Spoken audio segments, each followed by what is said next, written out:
Pagkatapos po pala namin kumain lahat, naisip ko na dalan si Bianan kong Romania ng sutanghon. Pati na rin yung brother-in-law ko dahil nga magkapit-bahay lang naman sila. At naisip din namin na maglalakad-lakad kami para maipasyal din itong aking kaibigan dito sa aming village. At sabi ko na isasama ko rin siya doon sa simbahan at doon sa bundok kapag aabot pa sa oras. Nagagandahan nga po yung aking kaibigan dito sa lugar namin. Napakaganda daw ng lugar dito at saka tahimik. Mga bata po pala may Angel ay close na close yan kay Aiza. At malapit din yung loob ng mga anak ko sa kanya. Ate kasi nung nasa Bucharest ako kapag may part-time ako na panggabi, minsan nakikiusap ako sa kanya na pwedeng bantayan niya muna sa gabi yung aking mga anak kasi magpa-part-time lang ako. Kaya malapit talaga yung mga bata sa kanya. Yung ama Angel, naglalakad na po kami dito at malapit na kami dito sa bahay ng aking bianang Romanian. Bale, nagdala ako ng 2 Tupperware at laman nun na yung sutanghon na ibibigay natin sa kanila. Hindi rin naman kami magtatagal dyan ma Angel dahil iaabot lang naman namin sa kanya yung aming pansit at saka doon nga sa brother-in-law ko. At yun nga ma Angel, hindi na tayo nakapag-video doon sa loob ng bahay. Pasok nga namin doon sa bahay nila bianang Romanian ay mukhang malungkot siya at nag-iisa lang siya sa bahay. Nung nakita nga niya yung mga bata ay laking tuwa ni bianan at niyakapagad yung mga bata. Wala pala yung aking bianang Romanian dahil pala ay nasa hospital. Buti na lang talaga dinala namin si bianan para kahit papaano ay mapawi yung kanyang kalungkutan. At pinakilala ko rin pala yung aking kaibigan na sabi ko ay kapatid ko. Tawa talaga ako ng tawa kay bianan kasi nga binibiro. Tapos tinatanong sa akin ni bianan at tiningnan niya, sinilip nga niya yung daman ng aking baunan. Tinatanong niya ako kung paano daw kainin yun, kung pwede daw bang ikain niya sa mamaliga or ikakain daw niya sa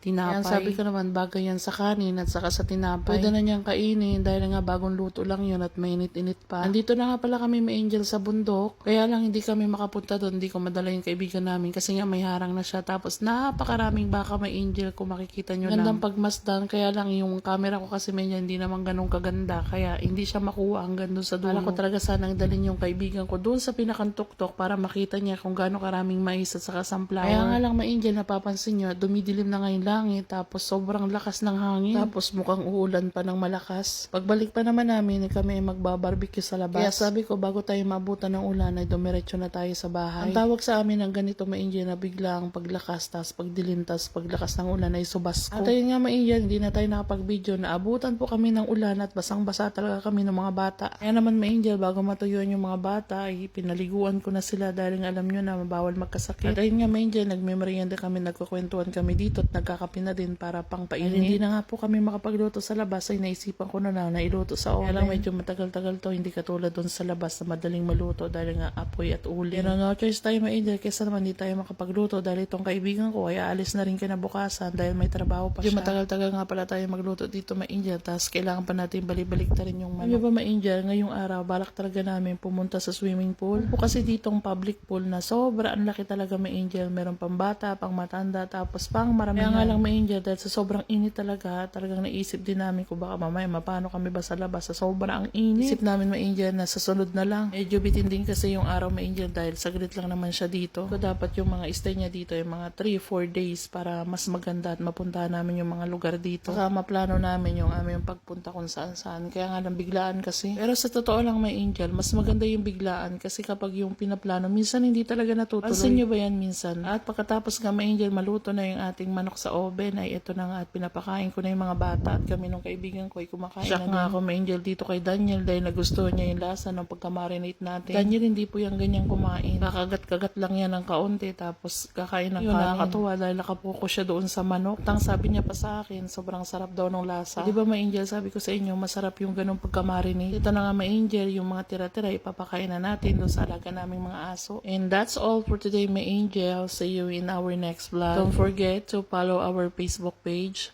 comment, like, and share our video. Salamat po. Mahal namin kayo. See you again.